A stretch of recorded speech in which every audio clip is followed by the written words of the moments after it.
कि पापा ने हैप्पी बर्थडे पर मोबाइल मंगवाया था, ऑनलाइन हो गई पढ़ाई किस्तों पर दिलवाया था। पढ़ो बेटियों बढ़ो बेटियों उनने मन में ठाना था, दुनिया कर लेंगी मुट्ठी में दुनिया को दिखलाना था। उसी मोबाइल से वो लड़की इंस्टाग्राम चलाती है, पढ़ती नहीं पढ़ाती है, दिन भर रील बनाती है। पापा ने हैप्पी बर्थडे, अभी 20-25% लोगों ने ताली बजाई, समर्थन दिया। मैं वचन देता हूँ इस पवित्र पावन बड़े मंच से, कविता के अंत में ये सारे लोग मेरी कविता के विषय के साथ खड़े हो जाएंगे। ये वचन दे रहा हूं सरस्वती का पुत्र होने के नाते। सुनना कि पापा ने हैप्पी बर्थडे पर मोबाइल मंगवाया था, ऑनलाइन हो गई पढ़ाई किस्तों पर दिलवाया था। पढ़ो बेटियों बढ़ो बेटियों उनने मन में ठाना था, दुनिया कर लेंगी मुट्ठी में दुनिया को दिखलाना था। उसी मोबाइल से वो लड़की इंस्टाग्राम चलाती है, पढ़ती नहीं पढ़ाती है, दिन भर रील बनाती है, दिन भर रील बनाती है। वो पापा की परी आजकल इतनी ज्यादा सोशल है, बेपर्दा घर को कर डाला जैसे कोई होटल है। शहजादी पाकर आजादी आसमान में झूल गई, इतनी ज्यादा बोल्ड हो गई संस्कार ही भूल गई। हाथों से दिल कभी बनाती टैटू कभी दिखाती है, किसी आइटम गर्ल के जैसे तुमके खूब लगाती है, पढ़ती नहीं पढ़ाती है, दिन भर रील बनाती है। पापा ने हैप्पी बर्थडे पर मोबाइल, एक पंक्ति कविता जो समझ जाए केवल उसकी तालियां, सबसे छोटी कविता एक पंक्ति। दिन भर रील बनाती है, बाकी सब खुल्लम खुल्ला पर मोबाइल में लॉक लगे। वाह बेशक, वाह वाह वाह, अद्भुत है अद्भुत है अद्भुत है। बाकी सब खुल्लम खुल्ला पर मोबाइल में लॉक लगे, कोई मोबाइल छू ले तो उस लड़की को शौक लगे। मम्मी पापा जिससे हफ्तों बातें ना कर पाते हैं, रोज हजारों मैसेज उसको गुड मॉर्निंग के आते हैं। गुड मॉर्निंग का उत्तर देते गुड नाइट हो जाती है, पढ़ती नहीं पढ़ाती है, दिन भर रील बनाती है। पापा ने हैप्पी बर्थडे पर मोबाइल मंगवाया था, ऑनलाइन हो गई पढ़ाई किस्तों पर दिलवाया था। उसके कुछ फॉलोवर जैसे मैखाने के रिंद हुए, उसके कुछ फॉलोवर जैसे मैखाने के रिंद हुए, ना जाने कितने बुढ़ों के ठीक मोतिया बिंद हुए। वाह, बहुत ही घटिया पंक्ति थी। मैं हाथ जोड़ के माफी मांगता हूं, मेरे पिता तुल्य लोग बैठे हैं, मेरी बहनें बैठी हैं। उसके कुछ फॉलोवर जैसे मैखाने के रिंद हुए, ना जाने कितने बुढ़ों के ठीक मोतिया बिंद हुए। कहने के लिए तो घटिया बात है, लेकिन सच्चाई तो यही है। 18-20 साल की कुछ बच्चियां हैं, अब मेरी बात को गौर से सुनना। 18-20 साल की बच्चियां हैं, कुछ सब नहीं। इतनी गंदी रीलें बना रही जो नहीं आनी चाहिए, पता नहीं क्या क्या हो रहा है, मैं बोल भी नहीं सकता। और देख रहे हैं उनको 65-70 साल के बुजुर्ग, क्योंकि वो एल्गोरिदम में आ रहा है और उनका उद्देश्य अश्लीलता के कारण व्यूज बढ़ाने का है। वो उनकी नातिन जैसी है, बेटी जैसी है, लेकिन दृष्टिकोण बेटी और नातिन वाला नहीं है दोस्तों। और बड़े दुख के साथ बोल रहा हूँ, ये बहुत, शर्मा जी ये बहुत प्यारा भाई है हमारा, एक संकल्प लेके खड़ा है, इसलिए तुम्हारे मन से एक टिप्पणी करना चाहता हूँ। जो मेरी टिप्पणी से सहमत हो वो इनके लिए तालियां दे दीजिएगा। 40-45 साल तक की कुछ महिलाएं लगभग बुढ़ापे की दहलीज पे कदम एक तो रख दिया, दूसरा उठना ही बाकी है, लेकिन इतनी गंदी रीलें, इतनी गंदी, इतनी नग्न, इतनी अश्लील रीलें जो नहीं बनना नहीं चाहिए। देख कौन रहे? ये 18-20 साल के लड़के। अरे वो उनकी माँ की उम्र की औरत होगी, बड़ी बहन बुआ जैसी होगी, लेकिन अश्लीलता के लिए बनाई गई रील है, उसमें उन बच्चों का दृष्टिकोण भी वो अश्लीलता ही तलाश रहा है। हमारे पारिवारिक संस्कारों का पतन जो किया है, जो पारिवारिक जो हमारा संस्कार है, अरे ये तो कृष्ण के रास का देश है भाई, यहाँ राधा कृष्ण के गोपियों के रास का देश है, यहाँ ये नंगाई कहाँ से आ गई दोस्तों। इसलिए अगर मेरी कविता को आगे बढ़ाना चाहते हो तो जब दोनों हाथ उठा करके एक बार पूरी ताकत से तालियां दे दीजिए, मैं कविता को आगे बढ़ाता हूँ। अब बात नहीं करो और पूरी हिम्मत के साथ बोलेंगे, जो सही है वो बात बोलेंगे, साए वो हम कलम के बेटे हैं, कैसे हम दिन को रात बोलेंगे। सुनना, समर्थन देने की ताकत आप दिखाना, मैं कहने की ताकत दिखाता हूँ, सुनिएगा। उसके कुछ फॉलोवर जैसे मैखाने के रिंद हुए, ना जाने कितने बुढ़ों के ठीक मोतिया बिंद हुए। एक फॉलोवर ऐसा था जो सबसे पहले आता था, तारीफों के पुल बांधा करता था, नहीं लजाता था। उसकी तारीफों से लड़की फूली नहीं समाती है, पढ़ती नहीं पढ़ाती है, दिन भर रील बनाती है। पापा ने हैप्पी बर्थडे पर मोबाइल मंगवाया था, आखिर एक मिस कॉल में चिड़िया फंस गई जाल में। अद्भुत है, आखिर एक मिस कॉल में चिड़िया फंस गई जाल में। उसे मिल गया शहजादा, प्यार बढ़ा इतना ज्यादा, लांग गई वो घर की देरी, सोचा किस्मत जाग गई, आखिर अपने ऑनलाइन प्रेमी के संग में भाग गई। अब घर वाले ढूंढ रहे हैं, कहीं नजर नहीं आती है, दुनिया वाले सोच रहे हैं लड़की रील बनाती है। पापा ने हैप्पी बर्थडे पर मोबाइल मंगवाया था, वाह, माँ की ममता छोड़ गई, दिल पापा का तोड़ गई। माँ की ममता छोड़ गई, दिल पापा का तोड़ गई, जिसकी खातिर लड़की अपने सारे रिश्ते तोड़ गई। नशा प्यार का उतरा तो सब कुछ गड़बड़ झाला निकला।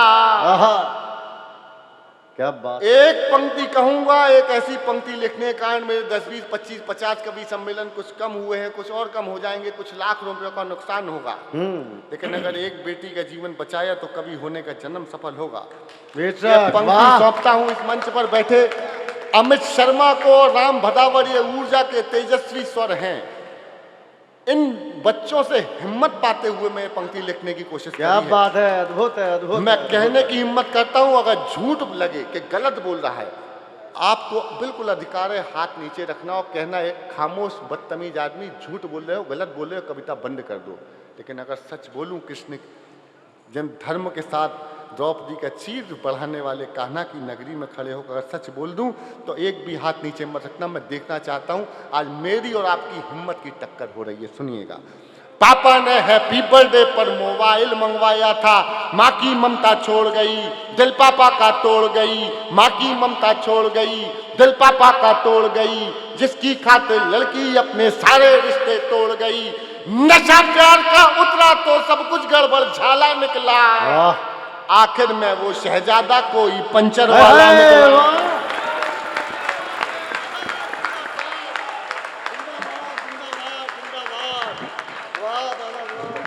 जिन लोगों ने समर्थन करने की हिम्मत नहीं जुटाई, मैं उनको भी कहता हूं कि खड़े होकर के दिखाइएगा। मैं उन परिवारों में गया हूं जिनके यहाँ ये घटनाएं, इसलिए सुन लीजिएगा। नशा प्यार का उतरा तो सब कुछ गड़बड़ झाला निकला, आखिर में वो शहजादा कोई पंचर वाला निकला। अब उसको अपने पापा की याद बहुत तड़पाती है, दुनिया वाले सोच रहे हैं लड़की रील बनाती है। पापा ने हैप्पी बर्थडे पर मोबाइल मंगवाया था, थोड़ी सी नादान। भैया मैंने आग लगाई है, पानी मत डालो, हाथ जोड़ के निवेदन है, सुन लो। 2 अंतरे, बस आधा मिनट और आपके समक्ष सुन लेना। और कविता का जो सबसे मार्मिक लेखन है वो अब आपके सामने आ रहा है। नशा प्यार का उतरा तो सब कुछ गड़बड़ झाला निकला, आखिर में वो शहजादा कोई पंचर वाला निकला। अब उसको अपने पापा की याद बहुत तड़पाती है, दुनिया वाले सोच रहे हैं लड़की रील बनाती है। थोड़ी सी नादानी में, थोड़ी सी मंच आशीर्वाद दे देना महेंद्र। थोड़ी सी नादानी में आ गया ट्विस्ट कहानी में, थोड़ी सी नादानी में, थोड़ी सी नादानी में आ गया ट्विस्ट कहानी में। जो पापा का सपना थी पहले जैसी अब ना थी, थोड़ी सी नादानी में आ गया ट्विस्ट कहानी में। जो पापा का सपना थी पहले जैसी अब ना थी, यहीं शहर के पास मिली, यहीं शहर के पास मिली, यहीं शहर के पास मिली, बड़ी नहर के पास मिली। वो पापा की परी मिली, सूटकेस में भरी मिली। वाह क्या बात है, आहा आहा क्या सच्चाई है। जिंदाबाद जिंदाबाद। वो पापा की परी मिली, सूटकेस में भरी मिली। वो पापा की परी मिली, सूटकेस में भरी मिली। फिर वो लड़की अपने टैटू से पहचानी जाती है, दुनिया वाले सोच रहे हैं लड़की रील बनाती है। पापा ने हैप्पी बर्थडे पर मोबाइल मंगवाया था। साहब इसलिए नहीं पढ़ा रहे सर, मेरी बहन बैठी है। बहन जी, जब दो बेटियां हुई तो हम पति पत्नी ने निर्णय लिया और मेरा पूरा घर, पूरा कुटुंब, ससुराल सब इकट्ठे, नहीं आपके निर्णय से सहमत है, इसलिए पढ़ा लिखा रहे हैं कि ये बेटी बचाओ बेटी पढ़ाओ की जिला अध्यक्ष हैं आदरणीय शालिनी पाठक जी। बेटियों को बचाओ बहन जी, इस मोबाइल से बचाओ, बहुत जरूरी है। हम इसलिए पढ़ा रहे हैं बच्चियों को, अपनी कमाई का पूरा, मैं कहता हूं मेरे जितना कमाया है पूरा पैसा सिर्फ बेटियों की अगर पढ़ाई में भी लगा दूंगा तो मेरा ये जीवन सफल हो जाएगा। हम चाहते हैं बच्चियां पढ़ें, बढ़ें, आकाश छुएं, अच्छे घरों में शादियां हों। ये रुई की गुड़िया किसी सूटकेस में काट के ना मिले हमको कहीं। तब एक पिता की तरह से 4 पंक्तियां अंतिम कहता हूं। ये बाबा निर्भय, हाथरसी जी की, काका जी के, तमाम पता नहीं कितने बड़े बड़े कवियों की ये धरती है। कविता के नाम की ये 4 पंक्तियां सौंप के अपना स्थान लूंगा। मेरे ननिहाल के लोगों, अब तक मैंने खूब आपसे सब प्रकार से तालियां मांगी हैं। एक बार मेरी झोली में मेरे ननिहाल की तालियां दे देना, एक पिता की तरह से कविता सुना करके अंतिम पंक्तियां सुना के स्थान लूंगा, सुन ले। पापा ने हैप्पी बर्थडे पर मोबाइल मंगवाया था, क्या सोचा था क्या पाया। बाप, अक्सर रहता हूं काम पर परिवार से दूर, पूरा मन लगाकर काम करता हूं भरपूर, कभी ट्रेन में, कभी जहाज में, कभी कैब में सफर करता हूं। कब कहां जाना है, क्या करना है, हर बात अपनी पत्नी से मोबाइल पे शेयर करता हूं, क्योंकि अकेला सफर करता हूं। मेरे मैसेज करते ही अक्सर वीडियो कॉल करती हैं मेरी बेटियां। सुनना बच्चों, मेरे मैसेज करते ही अक्सर वीडियो कॉल करती हैं मेरी बेटियां। बाबा से बात कर लो पापू। तो मैं बात करता हूं अपने पापा से, जिन्हें आजकल मैं भी बाबा ही कहता हूं। बाबा कहते हैं बेटे पहुंच गए आराम से। मेरे पिताजी का नाम है कवि संदीप सपन, जो एक समय इस कवि सम्मेलन में खूब कविताएं सुना करते जलवा रहा है, उनका हाथरस में जलवा रहा है। बाबा कहते हैं बेटे पहुंच गए आराम से। माँ कहती है बच्चे घर कब लौटेगा काम से। पत्नी कहती है आपके रुमाल और मोजे आपके बैग की पॉकेट में रखे हैं और सैनिटाइजर यूज करते रहना आपकी जैकेट में रखे हैं। तभी स्क्रीन पर आ जाती है बड़ी बेटी के साथ छोटी बेटी, जिसने बड़ी ही सफाई से अपनी माँ के हाथ से फोन हथिया लिया और हर बार की तरह बस वही एक सवाल, पापा खाना खा लिया। आहा, क्या बात है, वाह वाह वाह वाह। तो मैंने भी हंसते हुए उसे चढ़ाया, बेटा शानदार पिज्जा खाया, बहुत मजा आया। ये बोलकर हम सब हंस जाते हैं। लेकिन बेटियां ये बेटियां तो सयानी होती हैं, जानती हैं पापा झूठ बोलते हैं तो फंस जाते हैं। फिर छाता है सन्नाटा और हम सब खामोश हो जाते हैं, क्योंकि बेटियां ये भी जानती हैं पापा पिज्जा नहीं खाते। क्या सोचा था क्या पाया, क्यों मोबाइल दिलवाया। क्या सोचा था क्या पाया, क्यों मोबाइल दिलवाया। अब पापा पर मेरी विदाई कर देना मेरे ननिहाल के लोगों। क्या सोचा था क्या पाया, क्यों मोबाइल दिलवाया। अब पापा पछताते हैं, रोते हैं, अब पापा पछताते हैं, रोते हैं, चिल्लाते हैं, लेकिन उस मोबाइल की अब भी किस्त चुकाते हैं। क्या बात है, आहा आहा, क्या दर्द है, आहा। ये है कविता। लेकिन उस मोबाइल की अब भी किस्त चुकाते हैं। कितनी कीमत और चुकानी बात समझ नहीं आती है। दुनिया वाले सोच रहे हैं लड़की रील बनाती है। पापा ने हैप्पी बर्थडे पर मोबाइल मंगवाया था, ऑनलाइन हो गई पढ़ाई किस्तों पर दिल। पढ़ो बेटियों, बढ़ो बेटियों, उनने मन में ठाना था, दुनिया कर लेंगी मुट्ठी में, दुनिया को दिखलाना था। उसी मोबाइल से वो लड़की